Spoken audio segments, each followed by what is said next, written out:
Ελένη, έλα, γιατί... Πού με πας πάλι, πού με τραβάς, γιατί με τραβάς? Σε πάω βρε στην επιστήμη. Εντάξει. Σε πάω στην επιστήμη. Τι είπες, Θάνο? Θα είμαι σοβαρός. Τι είπες, Θάνο, πες μου. Όχι, πες μου τι είπες. Όχι, κάτι είπες. Τι είπαν? Κάτι είπαν. Ναι, μα αυτό δεν έρχομαι να κάνω. Δηλαδή, ειλικρινά αυτό το πράγμα, ρομποτική ιατρική, δεν έχω ιδέα τι σημαίνει. Μπορούμε να πάμε εκεί. Είναι ο Βαγγέλης Αρής με τη μάσκα του, γιατί βρισκόμαστε σε αληθινό χώρο νοσοκομείου. Σε χειρουργείο, είμαστε σε χειρουργείο. Είμαστε ακριβώς, καλημέρα. Είμαστε μέσα σε χειρουργείο, οπότε βρισκόμαστε σε χώρο χειρουργείου. Όλοι οι κανόνες ασφαλείας. Ακριβώς. Και πρέπει όπως οφείλουμε να τους στηρούμε. Βρισκόμαστε μαζί με την κυρία Βασιλική Χατζηραφαήλ που έχω δίπλα μου. Είναι χειρουργός με ευτήρας γυναικολόγος. Καλημέρα, κυρία Χατζηραφαήλ. Καλημέρα και στους τηλεθεατές σας. Αυτή τη στιγμή στο δωμάτιο, στο χώρο αυτό, τι επέμβαση πραγματοποιείτε και τι θα μας δείξετε, κυρία Χατζηραφαήλ? Αυτή τη στιγμή έχουμε μία γυναίκα νέα, η οποία έχει ένα μόρφωμα στην δεξιά οθήκη και χειρουργείται για να αφαιρεθεί αυτό το μόρφωμα και να διερευνηθεί περαιτέρω. Με τι μέθοδο όμως? Αυτό είναι το πολύ ενδιαφέρον. Η μέθοδος είναι ρομποτική αφαίρεση αυτής της κίστης και η ρομποτική είναι μια μέθοδος που θεωρείται εξέλιξη της λαπαροσκόπησης. Να σας δείξουμε λίγο το ρομποτικό σύστημα, το οποίο αποτελείται από δύο τμήματα. Το πρώτο τμήμα είναι αυτό που είναι η ρομποτική κονσόλα. Εδώ γίνεται ο χειρισμός, δηλαδή εσείς εδώ γιατρός κάνετε το χειρισμό. Ο χειρισμός, ο χειρουργός κάθεται στη ρομποτική κονσόλα. Και άρα δεν είστε πάνω στον ασθενή, είστε πάνω στην κονσόλα? Δεν είμαι πάνω στον ασθενή, είμαι πάνω στην κονσόλα. Πάνω στον ασθενή βρίσκονται τα χέρια του ρομπότ. Είναι ένα ρομπότ που δεν έχει κεφάλι, δεν έχει πόδια, έχει μόνο χέρια. Και από τους βραχίονες που τους λέμε εμείς, ενώνονται τα εργαλεία τα οποία μπαίνουν μέσα στην κοιλιά της ασθενούς. Οι μύτες των εργαλείων είναι πάρα πολύ μικρές. Αν θέλει η κάμερα να δείξει λίγο και τα εργαλεία. Γίνεται αυτή τη στιγμή που μιλάμε αυτό που βλέπουμε? Αυτή τη στιγμή ναι. Απίστευτο. Δώστε μου 2-3 λεπτά διαφημίσεων. Αυτή τη στιγμή είναι συνδεδεμένο το ρομπότ, οι βραχίονες του από ό,τι βλέπετε, με τα εργαλεία, με την κοιλιά της ασθενούς. Και το χειρουργείο βρίσκεται σε εξέλιξη. Απίστευτο. Βαγγέλη, μου δώσε μου μόνο 2 λεπτά να πάω σε ένα σύντομο διαφημιστικό διάλειμμα και επανερχόμαστε με αυτό μια ζωντανή επέμβαση με ρομποτική χειρουργική αυτή τη στιγμή όπως σας μιλάμε. Σε διαφημίσεις 2-3 λεπτά και επανερχόμαστε. Είμαστε σε μια πάρα πολύ κρίσιμη στιγμή, καθώς παρακολουθούμε σε ζωντανή μετάδοση την επέμβαση που γίνεται σε μια νεαρή γυναίκα με ρομποτική χειρουργική. Έχουμε πραγματικά εντυπωσιαστεί, γιατί η γιατρός, η χειρουργός της είναι αυτή ακριβώς η χειρουργός που βλέπετε στους δέκτες σας και χειρίζεται όχι την ασθενή, αλλά την κονσόλα του ρομπότ. Η οποία είναι αυτή ακριβώς που μας δείχνει τώρα ο Δημήτρης ο Ξυπτεράς.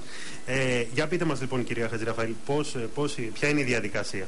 Λοιπόν, αυτή είναι η κονσόλα του ρομπότ, η οποία έχει διάφορα κουμπιά, 2 joysticks και κάποια πεντάλ. Θα έρχεται τώρα, ναι. Να τα δείξουμε λίγο, γιατί είναι πολύ σημαντικά. Ναι, για να δούμε τι χειρισμός απαιτείται από τους χειρουργούς. Υπάρχει κάποιο κινητό τηλέφωνο, δεν ξέρω από εμάς ή από εσάς, που κάνει κάποιες παρεμβολές στον ήχο. Πρέπει να υπάρχει εκεί κάποιο κινητό τηλέφωνο. Ναι. Ίσως η συσκευή αυτή έχει εντοπιστεί, ωραία, για να ακούμε καλύτερα την κυρία. Αυτά εδώ είναι τα joysticks που τα χρησιμοποιείς για να κάνεις όλο το χειρουργείο με τα 2 δάχτυλα του αριστερού και του δεξιού χεριού. Εδώ πέρα είναι διάφορα κουμπιά ρύθμισης της κονσόλας και κάτω είναι τα πεντάλ που χρησιμοποιείς για να ρυθμίζεις την κάμερα, να χρησιμοποιείς ρεύμα να να αλλάζεις το zoom, να κάνεις τέλος πάντων κάποιους χειρισμούς με διπολικό ή μονοπολικό ρεύμα. Πώς εκπαιδεύεται ένας χειρουργός σε αυτό? Γιατί είναι πολύ καινούργια τεχνολογία στην ιατρική και προφανώς δεν εκπαιδεύεται κανείς στο πανεπιστήμιο. Κοιτάξτε να δείτε, έχουμε κλείσει ήδη 4 χρόνια που χρησιμοποιούμε τη ρομποτική χειρουργική στην Ελλάδα. Στην Αμερική ήδη έχει κλείσει δεκαετία. Είναι μια μέθοδος πάρα πολύ ασφαλής και γι' αυτό κερδίζει έδαφος συνεχώς. Είναι ανέμακτη. Έχει πάρα πολλά πλεονεκτήματα. Έχει το πιο βασικό πλεονέκτημά της σε σχέση με τη λαπαροσκόπηση, γιατί αποτελεί και την εξέλιξη της λαπαροσκόπησης, είναι ότι έχουμε τρισδιάστατη όραση. Μάλιστα. Μέσα από αυτή την κονσόλα, όπου μπορούμε λίγο να δείξουμε πώς φαίνεται η κοιλιά της ασθενούς. Ναι, πείτε μας. Μπορούμε να έχουμε την αίσθηση του βάθους, ενώ στη λαπαροσκόπηση έχουμε δυσδιάστατη όραση, δεν έχουμε αίσθηση του βάθους. Αυτό μας δίνει δυνατότητα να κάνουμε πολύ λεπτομερείς και ακριβείς κινήσεις, με αποτέλεσμα το χειρουργείο να είναι πιο αποτελεσματικό, πιο ασφαλές, και γι' αυτό είναι και ανέμακτο. Πόση ώρα και να το δούμε και στην πράξη, κυρία Χατζηραφαήλ. Ναι, Ράνια. Αυτή η επέμβαση που είναι σε εξέλιξη αυτή τη στιγμή που μιλάμε, πόση ώρα αναμένεται να διαρκέσει μέχρι να αφαιρεθεί λέμφωμα, το είπατε? Περίπου μία ώρα. Μόρφωμα, ακριβώς, για να μην κάνω λάθος στον ιατρικό και άρα στη διάγνωση στην ιατρική. Αυτή τη στιγμή να δείξουμε λίγο και στην πράξη μέσα στην κοιλιά. Καταρχήν να δούμε λίγο τα εργαλεία. Αυτά είναι τα εργαλεία που ουσιαστικά τοποθετούνται. Αυτά είναι τα εργαλεία που τοποθετούνται στους βραχίονες του ρομπότ. Οι ακρούλες αυτές, οι τόσο μικρές, του μισού εκατοστού, κάνουν όλο το χειρουργείο. Είναι τόσο μικρά τα εργαλεία, είναι ένα ψαλιδάκι και ένα βελονοκάτοχο. Βελονοκάτοχο είναι το εργαλείο που κάνει τις ραφές μέσα στην κοιλιά. Αυτά τα εργαλεία τοποθετούνται στους βραχίονες του ρομπότ και χειριζόμαστε τις μητούλες, τις ακρούλες από αυτά τα εργαλεία, από αυτά τα joysticks της κονσόλας. Κουνώντας αυτά τα joysticks μεταφέρουμε μέσω καλωδίου την κίνηση που κάνουν τα δάκτυλά μας μέσα στον ασθενή. Μπορούμε να δούμε λίγο και στην πράξη 2-3 πράγματα.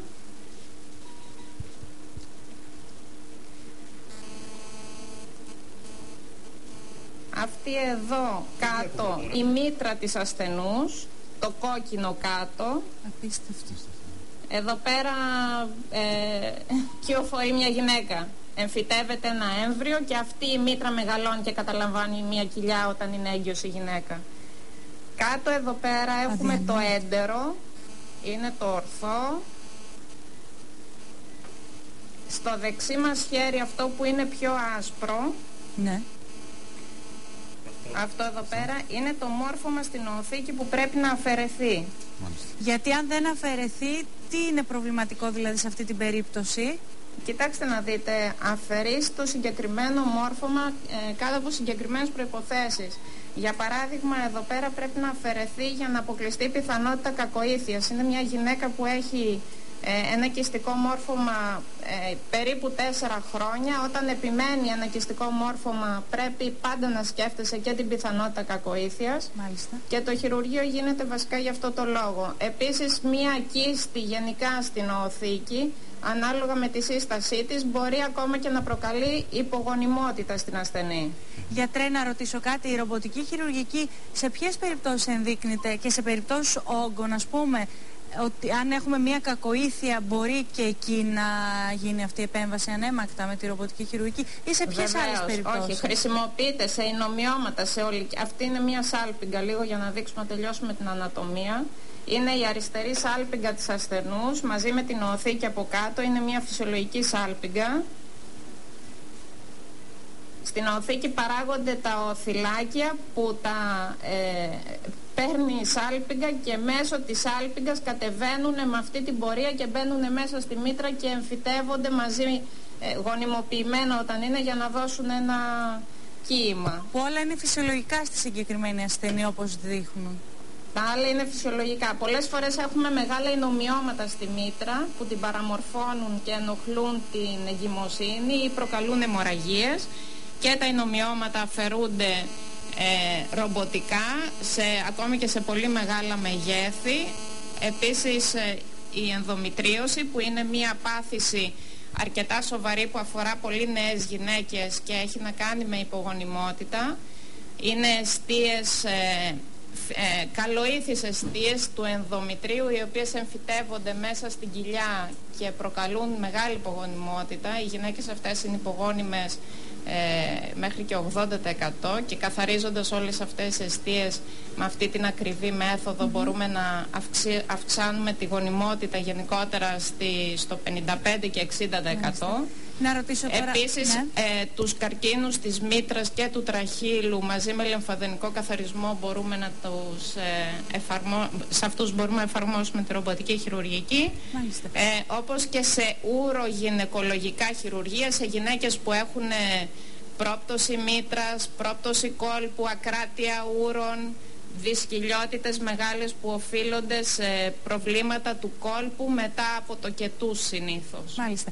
2 ερωτήσεις πριν σας αποχαιρετήσουμε. Πρώτον, αν η συγκεκριμένη χειρουργική επέμβαση εξυπακούεται ότι και η περίοδος της ανάρρωσης είναι πολύ πιο σύντομη και ανώδυνη.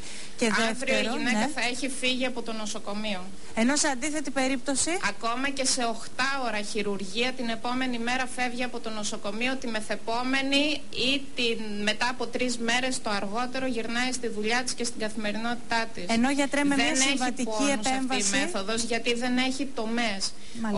Ο μεγάλος πόνος είναι στην τομή της κοιλιακής χώρας. Από τη στιγμή που δεν έχουμε τομή στην κοιλιά, δεν έχουμε τις επιπλοκές μιας μεγάλης επέμβασης ενός ανοιχτού χειρουργείου, που είναι η διαπίση τραύματος, η διάσπαση, οι κύλες, οι μεταγχειρητικές, ο πόνος που υπάρχει, που σε καθυλώνει να παίξεις από την καθημερινότητα. Σε μια συμβατική χειρουργική επέμβαση πόσο θα έπρεπε να παραμείνει μέσα? Σε ένα ανοιχτό χειρουργείο πρέπει ένα ασθενής να παραμείνει μέσα 4 με 5 μέρες και να επανέλθει στην καθημερινότητά του πλήρως μετά από 20 μέρες με 1 μήνα. Κερδίζει δηλαδή 1 μήνα από τη ζωή του κανείς. Πώς είπατε? Κερδίζει κανείς ουσιαστικά 1 μήνα από τη ζωή του. Δεν είναι μόνο αυτό. Το πιο βασικό από τις ασθενείς μας είναι αυτό που λένε όλοι, που δεν περιμένουν από αυτή τη μέθοδο, είναι πως την άλλη μέρα σηκώνονται, περπατάνε, βγαίνουν και πάνε σε μια καφετέρια. Αυτό δεν μπορεί να το διανοηθεί κανένας. Να πω και κάτι άλλο που είναι πολύ σημαντικό. Αυτή τη στιγμή πραγματοποιείται ένα χειρουργείο εδώ. Θα μπορούσατε μετά από μισή ώρα να πραγματοποιείτε επίσης ένα τέτοιο χειρουργείο στη Θεσσαλονίκη, στην Πάτρα. Έτσι είναι. Με αυτή τη μέθοδο μπορείς με τη χειρουργική κονσόλα, όταν υπάρχει ρομποτικό σύστημα σε μια άλλη πόλη, να χειρουργείς αυτή την κονσόλα και οι κινήσεις να μεταδίδονται μέσω δορυφόρου, ακόμα και υπερατλαντικά. Έχει πραγματοποιηθεί το 2002 χειρουργείο υπερατλαντικό από τη Βοστόνη στη Γαλλία, στο Στρασβούργο. Με τον τρόπο ακριβώς αυτό που είδαμε. Με αυτόν τον τρόπο. Λοιπόν, και τελευταία ερώτηση. Το κόστος αυτό είναι απαγορευτικό, πρώτο, και αν δευτερευόντως καλύπτεται από κάποια ταμεία που έχετε εσείς στην αντίληψή σας? Κοιτάξτε, τα δημόσια ταμεία δεν καλύπτουν τη χρήση των ρομποτικών εργαλείων, αλλά το κόστος δεν είναι καθόλου απαγορευτικό. Οι τιμές που έχουν καταφέρει τα περισσότερα νοσοκομεία να έχουν είναι επιτρεπτές για τον κάθε άνθρωπο. Το κόστος είναι χαμηλό και βέβαια αν συγκρίνει κανένας τα ωφέλη που έχει δίνοντας ελάχιστα παραπάνω χρήματα για να εφαρμοστεί αυτή η μέθοδος σε σχέση με το να κάνει ένα ανοιχτό χειρουργείο και να μείνει στο σπίτι του για 20 μέρες ή για 30 μέρες και να χάσει άλλα από την εργασία του, βλέπουμε ότι τα ωφέλη είναι πολύ μεγαλύτερα και δεν συγκρίνονται με το λιγότερο αυξημένο κόστος της χρήσης του ρομποτικού μηχανήματος. Από ό,τι έχω καταλάβει, το συγκεκριμένο είναι μόνο για γυναικολογικά περιστατικά? Όχι. Με το συγκεκριμένο γίνονται γενικής χειρουργικής περιστατικά και ουρολογικής χειρουργικής. Επίσης έχει εφαρμοστεί σε μέχρι τώρα σε περιορισμένη γκάμα χειρουργείων καρδιοχειρουργικής. Απίστευτο. Σας ευχαριστούμε πάρα πολύ και ευχαριστούμε και την ασθενή για όλη την ταλαιπωρία της τεχνικής κάλυψης από την εκπομπή μας μέσα στην ώρα του χειρουργείου της. Ελπίζουμε να πάνε όλα καλά, που δεν έχει περιθώρια λάθους αυτό. Δεν έχει περιθώρια λάθους, έχει περιθώρια απόλυτης ακρίβειας. Τέλεια.